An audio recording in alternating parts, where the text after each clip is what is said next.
sou o Alfa e Ômega, diz o Senhor Deus, aquele que era e que há de vir, o Todo-Poderoso.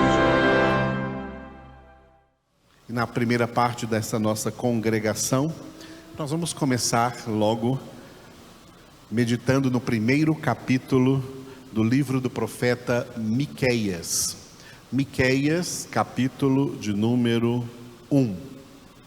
Lembrando que enquanto nós proclamamos a palavra de Deus, ela é o poder de Deus, ela é o evangelho de Deus, o poder de Deus para a salvação de todo aquele que crê. Ela é a palavra viva e eficaz, mais penetrante que qualquer espada de dois gumes, que penetra até o ponto de dividir alma e espírito, juntas e medulas, apta para discernir os pensamentos, propósitos e intenções de todos os corações. A palavra de Deus é uma sonda espiritual que sonda a todos os homens que vivem na face da terra. Os que já viveram no passado, os que estão vivendo agora e os que viverão até a consumação do século, até o fim, serão sondados, mente, coração, alma, espírito, pela palavra de Deus. É uma poderosa sonda espiritual do Senhor. Receba então agora a palavra de Deus na sua vida. O Senhor vai nos sondar nessa noite. Enquanto Ele nos sonda com a sua palavra, Ele também vê tudo o que nós verdadeiramente necessitamos e Ele opera em todas as nossas necessidades de acordo com a sua palavra. Aleluia! Louvado seja o nosso Deus, que é bom para conosco o tempo todo. Miqueias, capítulo 1. Palavra do Senhor que em visão veio a Miqueias, morastita, nos dias de Jotão, Acás e Ezequias, reis de Judá, sobre Samaria e Jerusalém.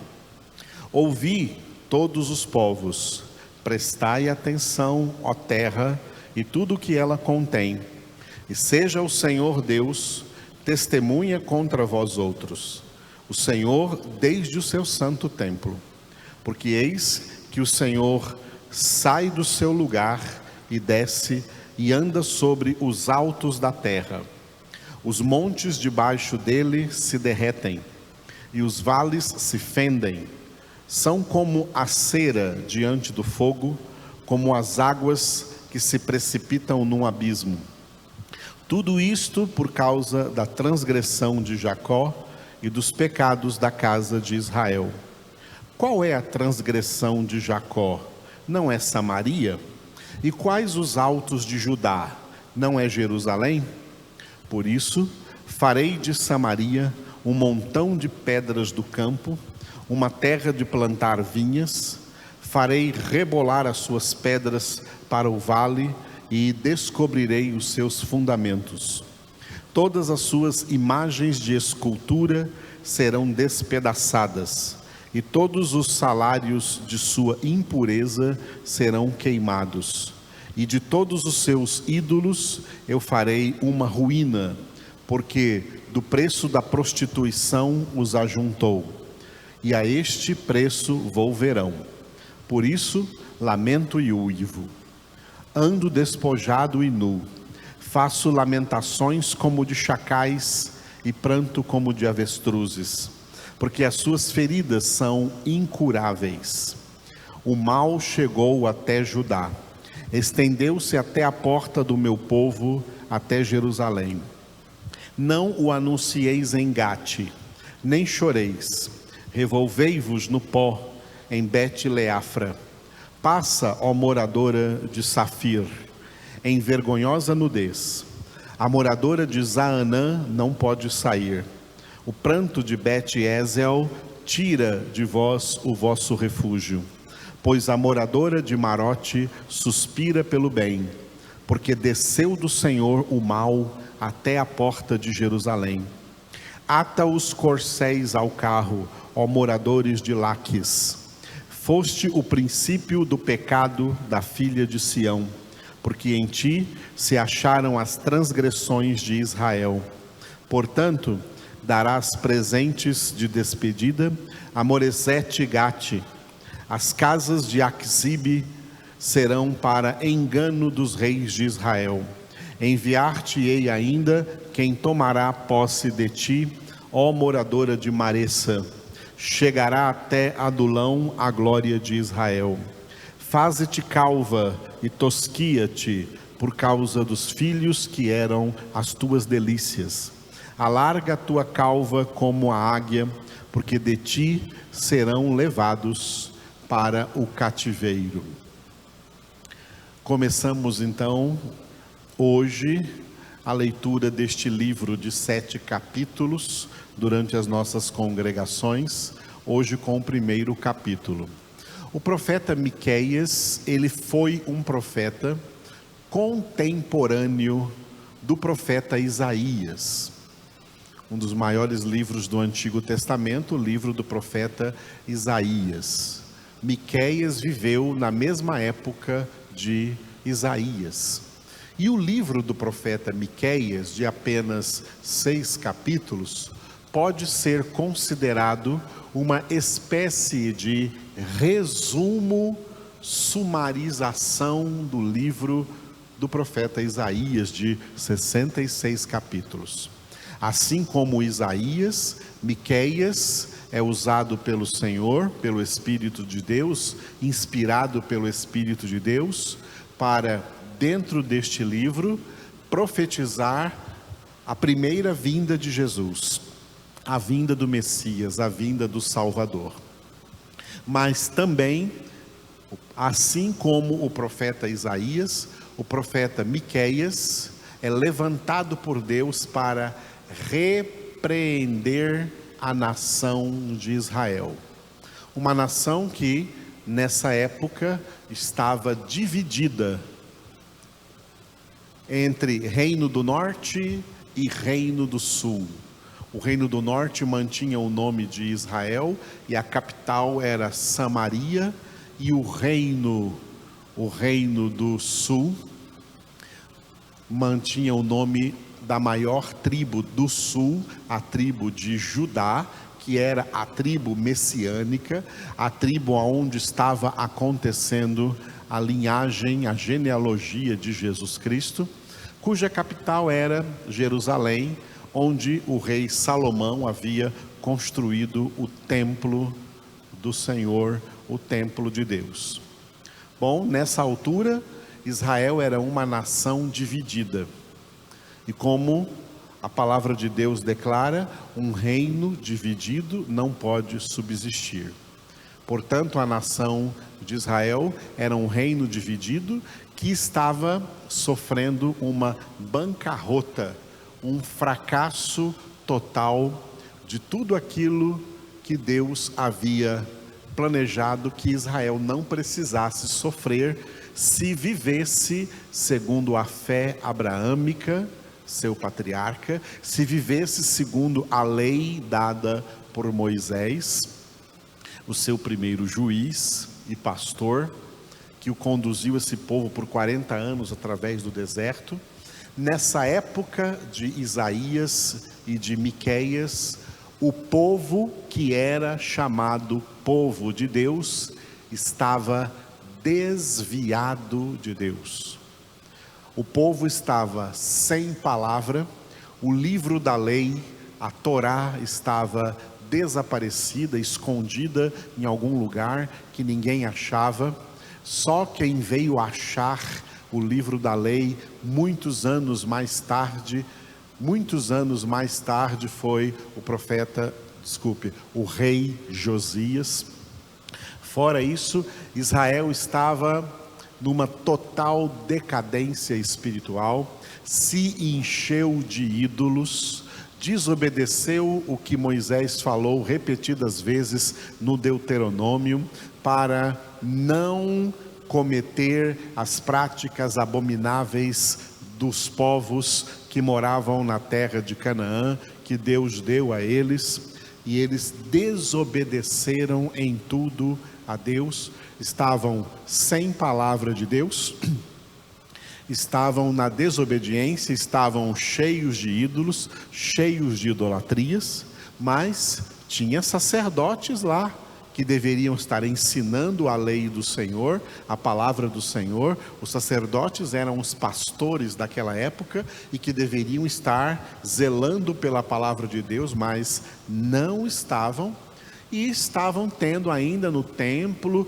os rituais, as festas judaicas, mas elas perderam o sentido, as festas perderam o sentido, o culto perdeu o sentido, os sacrifícios instituídos para eles realizarem naquela aliança perderam o sentido, foram esvaziados de sentido, se tornou apenas uma religião hebraica, uma religião judaica, uma religião sem Deus.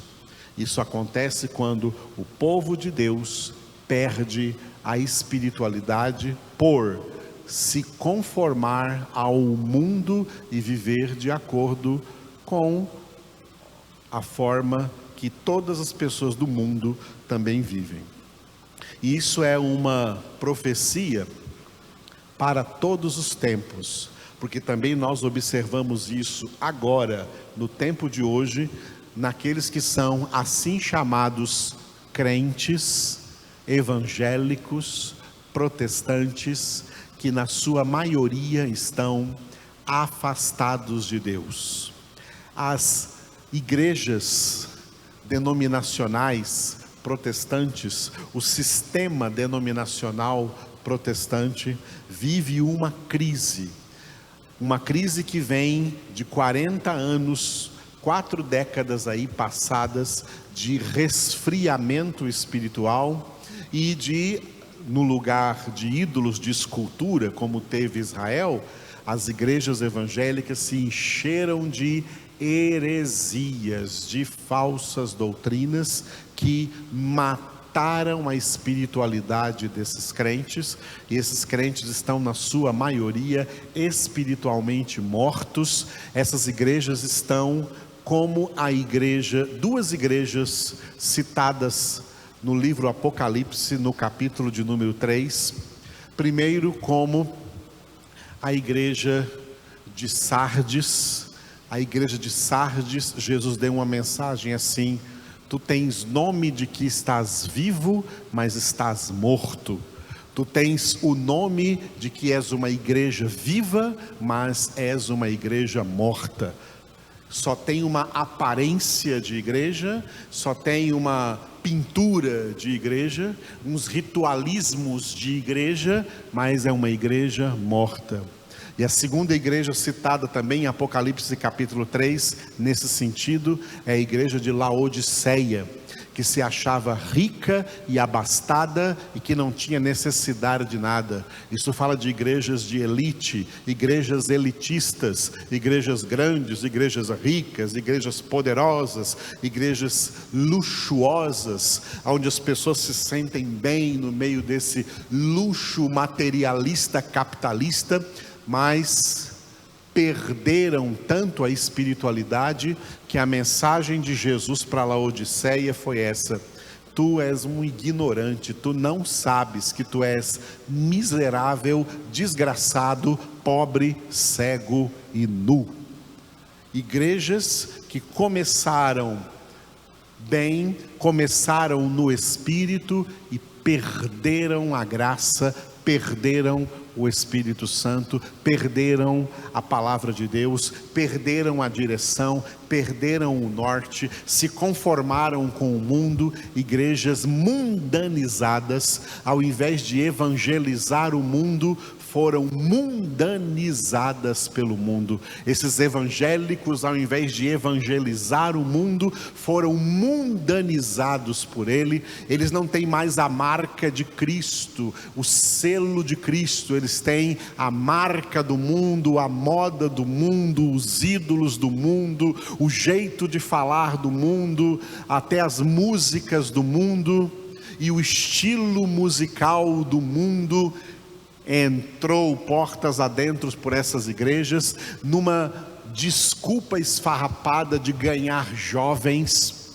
Olha, crianças, jovens, adultos, seja qual a idade que for, só podem ser ganhos para Cristo por meio do Evangelho, da Palavra de Deus, e não por meio de estratégias humanas, visões humanas, ideias humanas, programas humanos ou dinâmicas humanas, psicoterapêuticas usadas no meio das igrejas. A Palavra de Deus tem sido deixada de lado. Por isso, vivemos essa mesma época. Nessa época aqui, em razão da frieza de Israel, o que foi profetizado foi o cativeiro, como diz na última frase do versículo 16: de ti serão levados para o cativeiro. E para a igreja de hoje, qual é a profecia? Serão levados para a grande tribulação. Serão levados para sofrer a grande tribulação, porque estão sendo infiéis a Deus, desviados do Evangelho de Cristo.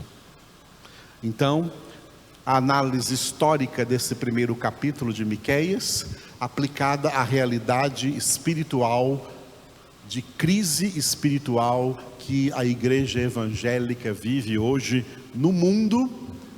Mas eu quero ainda encerrar essa meditação no primeiro capítulo de Miqueias com uma frase que Miqueias disse acerca daquele povo lá no Antigo Testamento e que é aplicável hoje a muita gente, que nós vamos entender.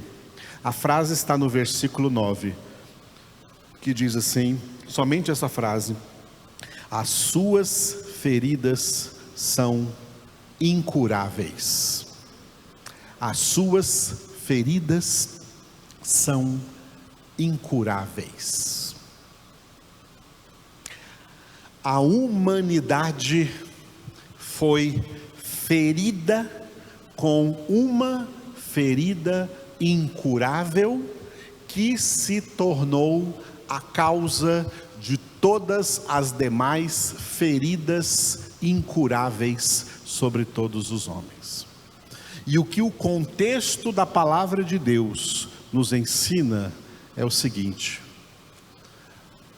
que somente aqueles aos quais Jesus denominou poucos escolhidos terão essas feridas curadas, terão a sua chaga do pecado curada por meio da obra da salvação, da santificação, para quando chegarem na glória não terem mais nenhuma dessas feridas originárias no pecado original.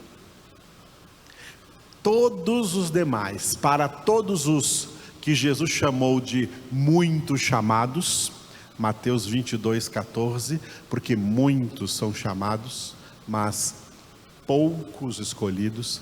Esses muitos chamados, como todo o resto da humanidade, suas feridas são incuráveis.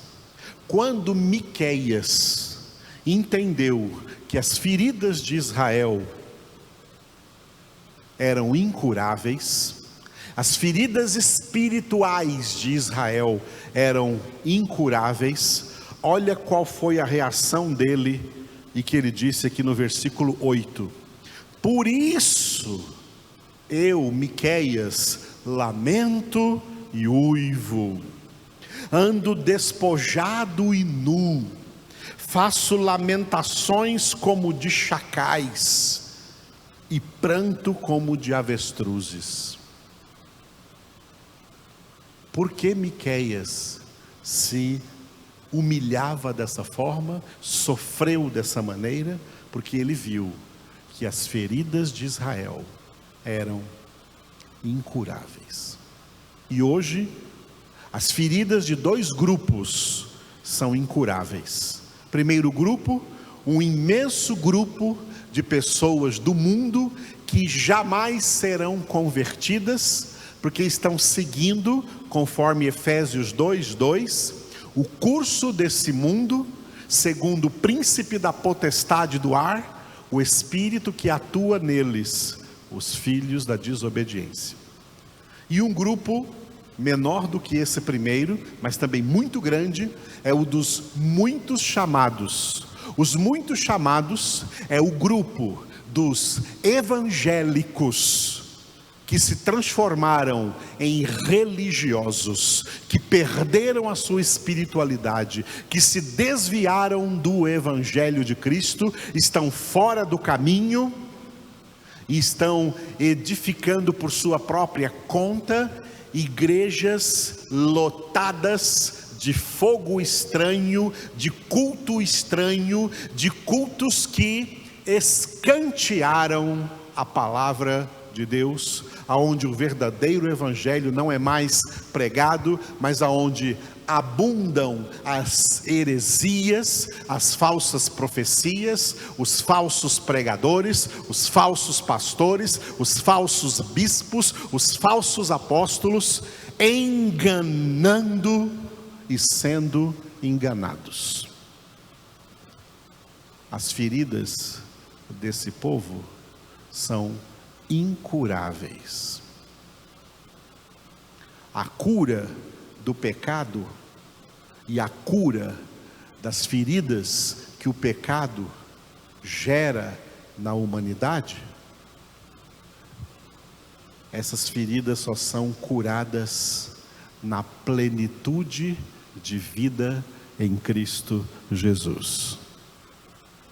Quando Jesus disse: eu vim para que tenham vida e a tenham com abundância, uma vida com abundância também é uma vida sarada, uma vida onde as feridas são curadas. Por isso Isaías escreveu no capítulo 53, pelas suas feridas, pelas suas pisaduras, pelas suas chagas, nós fomos sarados. Mas só quem experimenta de fato essa cura genuinamente espiritual, que levará para o céu um povo sarado, são aqueles, segundo Efésios capítulo 1, versículo 4, aqueles que Deus escolheu em Cristo antes da fundação do mundo para serem santos e irrepreensíveis diante dele em amor. Eu sou o Alfa e Ômega, diz o Senhor Deus, aquele que é, que era e que há de vir, o Todo-Poderoso.